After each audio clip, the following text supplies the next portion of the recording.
Aujourd'hui, nous sommes avec Lise-Marie Lavigne, qui est une des coordinatrices des différentes activités au château de Trasny. Alors, le château de Trasny, c'est un superbe site qui participe généralement aux Journées du patrimoine de façon, je dirais, classique, puisqu'on met en évidence les artistes et c'est une grande exposition du 13 au 21 septembre. Alors, pourquoi cette exposition? Pourquoi cette mise en valeur des artistes, Lise-Marie?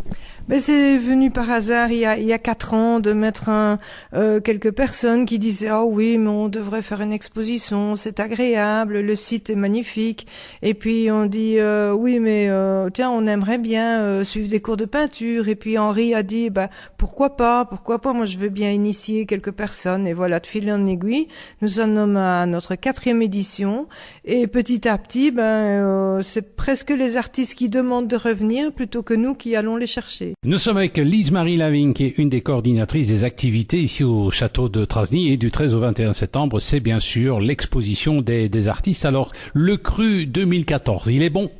J'espère, je crois. Il est fort éclectique. Ça part de la sculpture à l'infiniment petit, vais-je dire, avec coudre des perles pour en faire des bracelets magnifiques. Et bon, là, vous verrez sur place des sculptures sur Itonk, les blocs Itonk, donc c'est assez particulier. Que vais-je dire aussi? Ah oui, calligraphie arabe, par exemple. C'est très minutieux, c'est très beau à l'œil, et en plus, ça veut toujours dire un petit message. Nous sommes avec Lise-Marie Lavigne, avec elle nous parlons du château de Trasny, qui organise dans le cadre des Journées du patrimoine du 13 au 21 septembre la grande exposition traditionnelle. Ramdam Music soutient les artistes, on va donc soutenir cette exposition. Alors cela dit, il y aura notamment possibilité de s'initier, d'avoir des renseignements avec monsieur Henri Van Steenkisch, qui est quand même un gros gabarit de notre peinture régionale, Lise. Ah oui, tout à fait.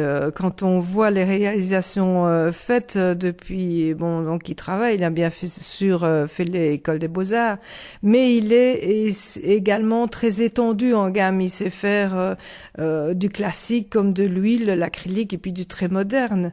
C'est un petit peu, bien sûr, au goût de chacun. Il a la particularité également de faire des acryliques sous la neige, et apparemment, c'est assez rare parce que de sentir cette neige qui tombe sur le paysage, c'est particulier. Nous sommes avec Lise-Marie Lavigne, une des coordinatrices des activités ici au château de Trasny. Vous le savez, du 13 au 21 septembre, c'est les Journées du patrimoine. Grande exposition d'artistes de notre région à découvrir, une vingtaine d'artistes présents. Alors cela dit, on en avait parlé l'année dernière, on aurait bien voulu avoir un graffeur, un tagueur, mais c'est pas possible parce ils ont quand même des revendications un peu spéciales.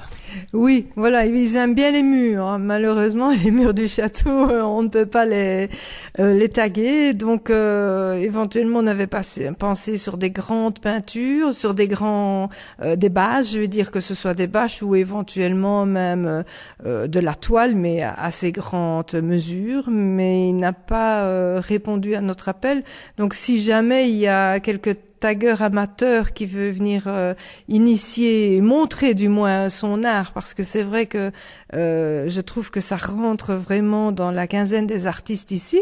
C'est un autre style, mais si nécessaire, on lui fait une petite tonnelle à l'extérieur pour s'exercer. Et pourquoi pas initier des jeunes, qui sait. Nous étions avec Lise-Marie Lavigne, une des coordinatrices des activités ici au sein du château de Trasny, pour parler de l'exposition des artistes qui a lieu dans le cadre des Journées du patrimoine. Et là, c'est pendant une semaine, du 13 au 21 septembre. Pour rappel aussi à la journée spéciale du 21 septembre avec un apéro-concert. L'entrée est tout à fait libre, et c'est la chorale du Pays Noir. C'est ça, il paraît que c'est assez humoristique.